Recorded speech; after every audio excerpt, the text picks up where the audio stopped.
জি বাংলায় আসছে নতুন ধারাবাহিক দাদামণি। সদ্য প্রকাশ পেয়েছে ধারাবাহিকের প্রোমো। এই ধারাবাহিকে দাদামণির চরিত্রে অভিনয় করবেন প্রতীক সেন।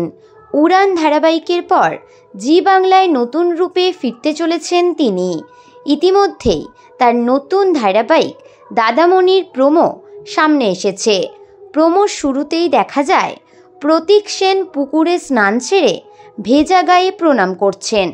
পারে তার জন্য অধীর আগ্রহে অপেক্ষা করছেন তার 4 বোন। পূজার বস্ত্র পরে প্রতীক এরপর এগিয়ে যান মন্দিরের দিকে। আশেপাশে বাজছে কাঁসর, ঢাক, ছৌ নাচে জমজমাট চারিদিক। এমন সময় দেখা যায় কয়েকজন দেবী কালীর পালকি তোলার চেষ্টা করছেন, কিন্তু ব্যর্থ হচ্ছেন।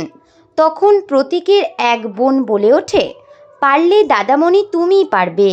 এবং সেই মুহূর্তেই প্রতীক একাই কাঁধে তুলে নেন মা কালীর পালকি। এই প্রোমো দেখে ধারাবাহিকের পটভূমি বোঝা গেলেও গল্প কোন দিকে গড়াবে কিংবা কে হবেন নায়িকা সেসব এখনও গোপন। এমনকি সম্প্রচারের দিন বা স্লট কিছুই প্রকাশ পায়নি চ্যানেলের তরফ থেকে। তবে প্রোমোতে আধ্যাত্মিকতার ছোঁয়া দেখে ইতিমধ্যেই নস্টালজিক দর্শকেরা। দীর্ঘদিন পর আবারও প্রতীক সেনকে এমন ধারাবাহিকে দেখে খুশি অনুরাগীরা। তো বন্ধুরা, আপনারা কতটা উৎসাহী প্রতীককে এই চরিত্রে দেখার জন্য? কমেন্টে অবশ্যই জানাতে পারেন।